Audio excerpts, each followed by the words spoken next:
అందరికీ నమస్కారం. కార్తీక పురాణం 13వ అధ్యాయం కన్యాదాన మహత్యం. మనం 12వ అధ్యాయంలో సాలగ్రామాన్ని దానం చేస్తే ఎంత ఫలితం ఉంటుందో తెలుసుకున్నాం కదా. ఈ అధ్యాయంలో ఒక పేద బ్రాహ్మణ యువకుడికి ఉపనయనం చేయిస్తే ఎంత ఫలితం ఉంటుందో, అలాగే వివాహ సమయంలో వరుని వద్ద ఏ విధమైన ధనాన్ని ఆశించకుండా కన్యను దానంగా ఇచ్చినట్లయితే ఎటువంటి ఫలితం ఉంటుందో తెలుసుకుంటాం. వశిష్ఠుల వారు జనక మహారాజుతో, మహారాజా, కార్తీక మాస ధర్మాలు అన్నింటిలోనూ ముఖ్యమైన ధర్మాన్ని చెబుతాను. ఎన్నో పాపాలు చేసి ఆ పాపాలకు భయపడేవారు, అంటే పశ్చాత్తాపపడేవారు, ఇంకా పాపాలు చేయటానికి కూడా భయపడేవారు, అంటే పాపభీతి గలవారు, అంతేకాకుండా సంసార సముద్రం నుంచి దాటగోరేవారు. సంసార సముద్రం అనేది ఒక మాయ. ఈ జగత్తంతా మాయ, ఇది శాశ్వతం కాదు, ఎప్పటికైనా పరమపదాన్ని చేరుకోవాలి అని కోరుకునేవారికి మా తండ్రి గారైన బ్రహ్మదేవుడు కార్తీక మాసంలో ఏ ధర్మాలు ఆచరించాలో అని చెప్పారు. ఆ ధర్మాలను వివరంగా చెబుతాను. కార్తీక మాసంలో శిష్టపుత్రునికి, అంటే పేద బ్రాహ్మణుని కుమారుడికి ఉపనయనం చేయటం, కన్యాదానం చేయటం, తులసీదానం చేయటం, విద్యాదానం చేయటం, వస్త్రదానం చేయటం, ఇవి శ్రేష్టాలు. ఇవి గొప్ప ఫలితాన్ని ఇస్తాయి. దారిద్ర్యముతో బాధపడుతున్న బ్రాహ్మణ కుమారునికి ఉపనయనానికి కావలసిన అన్ని వస్తువులు, అంటే ఉదాహరణకి అగ్నిహోత్రానికి కావలసిన సమిధలు, ఆవు నెయ్యి మొదలగునవి, వటువుకి కావలసిన యజ్ఞోపవీతం, ఛత్రము, పాదరక్షలు, అంటే పావుకోళ్ళు, బ్రహ్మచారులకి, బంధువులకి నిమిత్తం భోజనాలు, దక్షిణ తాంబూలాలు, ఇట్లాంటివి ఎవరైనా ఎంత వీలైతే అంత సమకూరుస్తారో, శక్తి ఉన్నవాళ్ళు పూర్తి ఖర్చులతో ఉపనయనం చేస్తారో వారి యొక్క పాపములన్నీ హరిస్తాయి. గాయత్రి ఉపదేశ నిమిత్తము ద్రవ్యాన్ని ఇచ్చేవానికి కలిగే పుణ్యం అంతా ఇంతా కాదు. బ్రహ్మహత్యాదులు, అగమ్యాగమనాద పాపాలు, అంటే అడ్డదిడ్డమైన పాపాలన్నీ, ఇంకా అనేక రకములైన పాపాలు కూడా ఈ భస్మం అయిపోతాయి. గాయత్రి జపం చేయటం వలన, వేదాధ్యయనం చేయటం వలన, దేవపూజ చేయటం వలన వీటి వల్ల కలిగే పుణ్యము వర్ణించడానికి అలవే కాదు. బావులు, నడబావులు, అంటే తటాకములు కోట్ల కొలది తవ్వించటం వలన, నందనవనాలు, చెట్లు పెంచడం వలన, 10,000 కోనేళ్లు కట్టించడం వలన, 100 రావి చెట్లు నాటించడం వలన మొదలగు పుణ్యకార్యాలు చేయటం వలన ఎంతో పుణ్యం వస్తుంది. కానీ గాయత్రి ఉపదేశం చేయటం వల్ల కలిగే పుణ్యము అంతా ఇంత కాదు. ఇంకా ఈ కార్తీక మాసంలోనూ వైశాఖ మాసంలోనూ వేదవేత్తలైన బ్రాహ్మణుల పిల్లలకు ఉత్తమమైన ఉపనయన దానం ఎవరు చేస్తారో వారికి విస్తారమైన ఫలితం కలుగుతుంది అని ధర్మవేత్తలైన మునులు చెబుతుంటారు. అట్టి సాధు బ్రాహ్మణులకు కార్తీక మాసాన ఉపనయనం చేయించడం వల్ల కలిగే పుణ్యము ఇంత అని చెప్పడానికి ముల్లోకాల్లోనూ ఎవ్వరికీ సాధ్యపడదు. దేవబ్రాహ్మణుల తృప్తిపరచటం, తీర్థయాత్రలు చేయటము, ఇంకా కార్తీక మాసంలో చేసే ఎన్నో పుణ్యకార్యాల వల్ల ఎంత ఫలితం ఉంటుందో ఒక్క ఉపనయనం వల్ల, దానం చేయటం వల్ల అంతకు మించి ఎన్నో రెట్లు ఫలితం లభిస్తుంది. కార్తీక మాసంలో ఉపనయన దానమే కాకుండా ఇంకా కన్యాదానము చాలా ఫలితాన్ని ఇస్తుంది. ఈ మాసంలో దానములను ఇచ్చి భక్తితో కన్యాదానం ఇచ్చినట్లయితే ఆ విధముగా చేసిన వారికి అన్ని పాపాలు తొలగిపోయి పితృదేవతల యొక్క స్థానాన్ని, బ్రహ్మపదాన్ని పొందుతారు.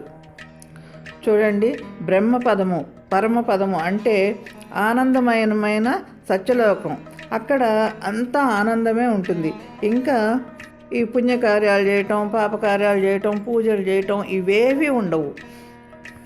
అది పరమోత్కృష్టమైన స్థానం. ఆ స్థానాన్ని చేరుకోవాలంటే ఎంతో పుణ్యం చేసుకొని ఉండాలి. మరి పుణ్యం చేసుకోవాలంటే మనం ఏం చేయాలి? ఈ పురాణాల్లో చెప్పినంతా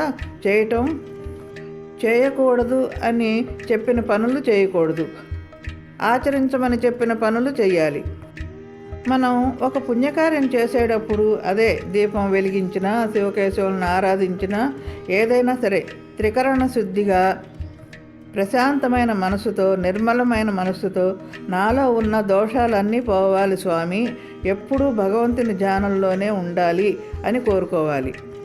మనము భగవంతుని పట్ల ఎంతో విశ్వాసపాత్రమై ఉండాలి. ఎందుకంటే మనకి మానవ జన్మ ప్రసాదించి మనం పూర్వజన్మలో చేసుకున్న పాపాలను తొలగించుకోవటానికి, పుణ్యకార్యాలు చేయటానికి అవకాశం ఇచ్చాడు కదా.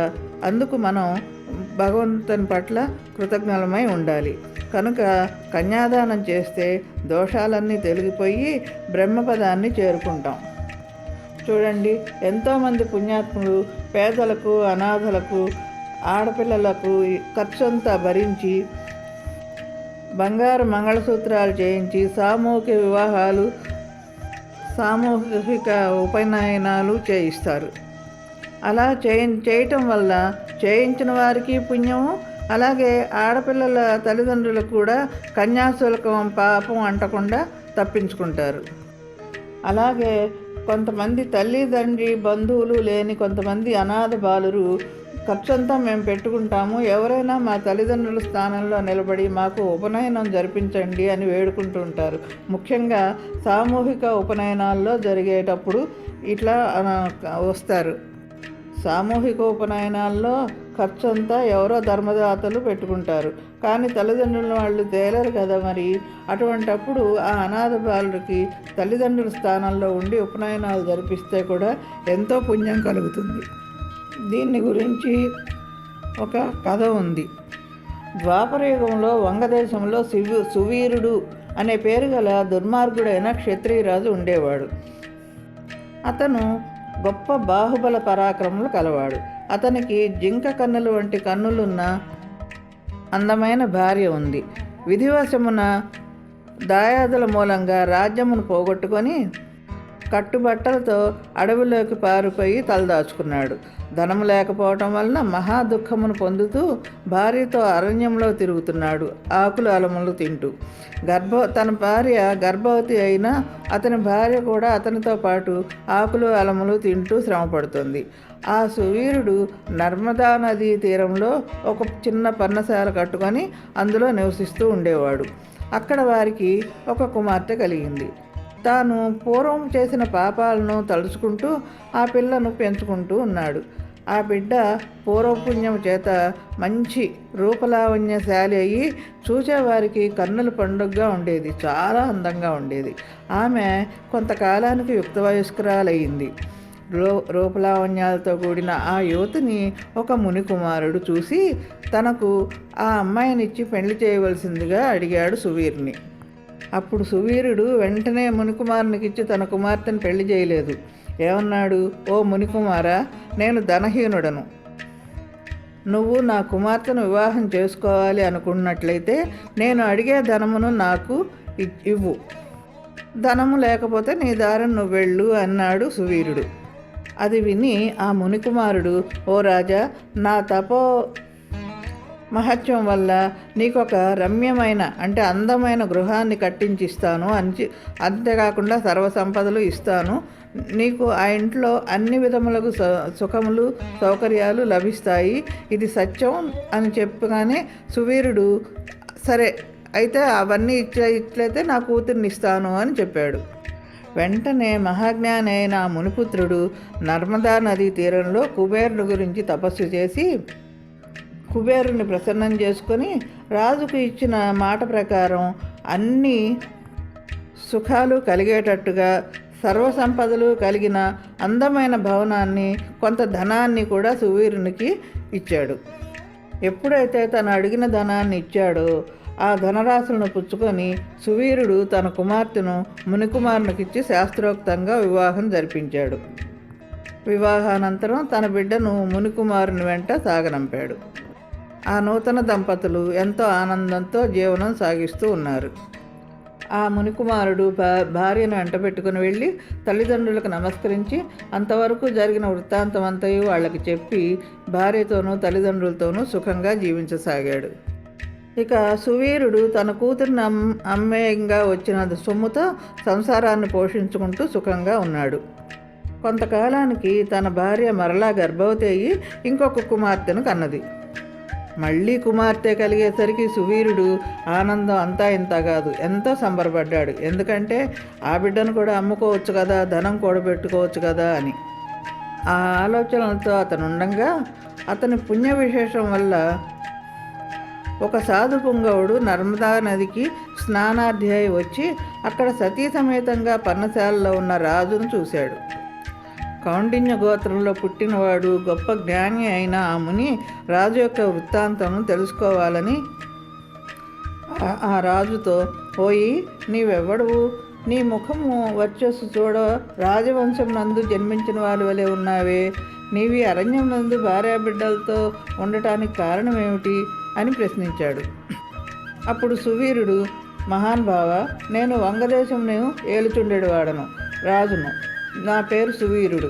నా రాజ్యమును శత్రువులు ఆక్రమించుడితే భార్యా సమేతంగా ఈ అడవిలో నివసిస్తున్నాను. దరిద్రము కంటే కష్టమేదీనూ లేదు, పుత్రశోకము కంటే గొప్ప దుఃఖం లేదు, అటులనే భార్యా వియోగము కంటే గొప్ప సంతాపము లేదు. అందుచే రాజ్యభ్రష్టుడైనందున ఈ కారడవిలోనే సకుటుంబంగా బతుకుతున్నాను. నాకు 2 కుమార్తెలు. పెద్ద కుమార్తెను విస్తారమైన ధనం పుచ్చుకొని ఒక మునికుమారునికి ఇచ్చి పెళ్లి చేశాను. ఆ సొమ్ముతో ఇప్పుడు సుఖంగా జీవిస్తున్నాను అన్నాడు. అప్పుడు ఆ మునిపుంగవుడు, ఓ రాజా, నీవు ఎంతటి దరిద్రుడవైనను ధర్మసూక్ష్మం ఆలోపింపగా కన్య నమ్ముకొంటివి. కన్యా విక్రయము మహాపాతకములలోనొకటి. కన్యను విక్రయించిన వారు అసిపత్రం మను నరకమును అనుభవించుదురు. అసిపత్రవనం అంటే కత్తుల మీద నడిపిస్తారట. కన్యను విక్రయించగా వచ్చిన ద్రవ్యముతో దేవ ముని పితృదేవతా ప్రీత్యర్థము ఏ వ్రతము చేసినను వారు నశింతురు. అంతేకాకుండా కన్యా విక్రయం చేసిన వారికి పితృదేవతలు పుత్ర సంతతి కలగకుండా శపిస్తారు. అటులనే కన్యను ధనమిచ్చుకొని పెండ్లాడిన వారు చేయు గృహస్థ ధర్మములు వ్యర్థమొకటియేగాక అతడు మహా నరకమును అనుభవిస్తాడు. చూశారుగా, ధనం తీసుకోవటం ఎంత పాపమో ధనం ఇవ్వటం కూడా అంతే పాపం. అన్ని పాపాలకి ప్రాయశ్చిత్తం ఉంది, కానీ కన్యను అమ్మిన వానికి మటుకు ప్రాయశ్చిత్తమే లేదు. కనుక ఓ రాజా, కార్తీక శుక్ల పక్షంలోని 2వ కూతుర్ని బంగారు పూర్వకంగా ప్రకాశవంతుడు, తేజవంతుడును, ధర్మశీలుడును అయిన బ్రాహ్మణునికి దానం చెయ్యి. కార్తీక మాసంలో శుభదినాన ఎవరు కన్యాదానం చేస్తారో పుణ్యనదులలో స్నానం చేయటం వల్ల కలిగే పుణ్యం కన్నా కలుగుతుంది. ఇంకా పరిపూర్ణ దక్షిణ గల అశ్వమేధాది యాగాలు చేసినంత పుణ్యం ప్రాప్తిస్తుంది అని వివరించాడు. చూడండి, అజ్ఞానంలో ఉన్న వాళ్ళకి మంచి మాటలు చెవికెక్కవు కదా. సువీరుడు ఆ సాధువును చూసి, ఓ స్వామి, లోకంలో ఎక్కడిది ధర్మం? దానం ఎందుకు? దాన ఫలం ఎందుకు? సుఖం కోరే ఈ తనువుకు భోగభాగ్యాలు లేకపోవటం వల్ల ప్రయోజనం ఏముంది? ఆ సుఖమే కదా మనకు కావాల్సింది. పుత్రులు, భార్య, వస్త్రభూషణాదులు, మణిమాణిక్యాలు, ఇండ్లు, వాకిళ్ళు శరీరానికి కావలసిన ధర్మానికి సాధకాలే కానీ వేరు కాదు. ఇవన్నీ లేకపోయిన తర్వాత ఈ దాన ధర్మాలు ఎందుకు మనకి? ఇహలోక సుఖమే నాకు ముఖ్యం. పరలోకంలో ఏం జరుగుతుందో మనం చూడం కదా. కనుక నా 2వ కుమార్తెను కూడా ఎక్కువ ధనం ఇచ్చేవానికే ఇచ్చి వివాహం చేస్తాను. నీవు నాకు ఏమీ ఉపదేశింపనక్కర్లేదు అన్నాడు. ఇక ఆ సాధువు చెవిటివాని ముందర శంఖం ఊదినట్లు ఇతనికి ఎంత ఉపదేశించినా ఫలితం లేదనుకున్నాడు. తన దారిని తాను వెళ్ళిపోయాడు. ఈ శరీరము, ఇహభోగాలు ఇవన్నీ శాశ్వతం కాదు కదండి. తర్వాత కొంతకాలానికి సువీరుడు మరణించాడు. యమదూతలు వచ్చి పాపాత్ముడైన ఆ రాజును పెడరెక్కలు విడిచికట్టి దక్షిణ దిక్కులో ఉన్న యమలోకానికి తీసుకుపోయారు. యమధర్మరాజు వానిని చూసి కళ్ళెర్ర చేసి వానిని నరకయాతనలో అనుభవింపజేశాడు. ఘోరమైన అసిపత్రంలో పితరులతో కూడా తోసేశాడు. ఆ శివురిని వంశం వాడైన శృతకీర్తి అనే రాజు సకల ధర్మాల్ని ఆచరిస్తూ 100 యజ్ఞాలు చేసి రాజ్యాన్ని నీతి ధర్మాలతో పరిపాలించాడు. మరణానంతరం స్వర్గానికి వెళ్ళి దేవతల చేత కూడా పూజింపబడ్డాడు. అంటే అంత పుణ్యం చేసుకున్నాడనమాట. సువీరుని వంశం వాడైన శృతికీర్తి తన కర్మశేషం వల్ల పితరులతో నరకాన్ని పొంది నరక బాధలు పడుతూ తనకు ఆ గతి పట్టడానికి గల కారణం గురించి తలపోశాడు. ఎప్పుడైతే సువీరుడు కన్యాదానం చేయకుండా అమ్మి యమలోకానికి వెళ్ళాడో అతన్ని పాపం అందరికీ పితృదేవతలకు కూడా చుట్టుకుంది. దానివల్ల ఎక్కడో స్వర్గంలో సుఖాలు అనుభవిస్తున్న పితృదేవతలు కూడా ఈ యమలోకానికి వచ్చేశారు.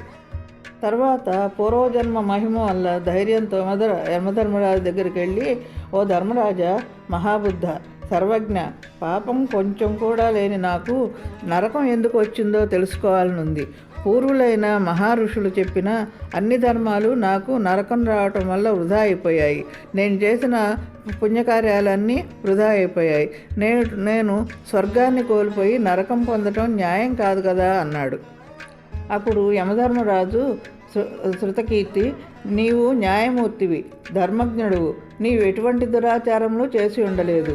అయిననేమి, నీ వంశీయుడకు సువీరుడు తన జ్యేష్ఠపుత్రికను ధనమును కాసించి అమ్ముకొనెను.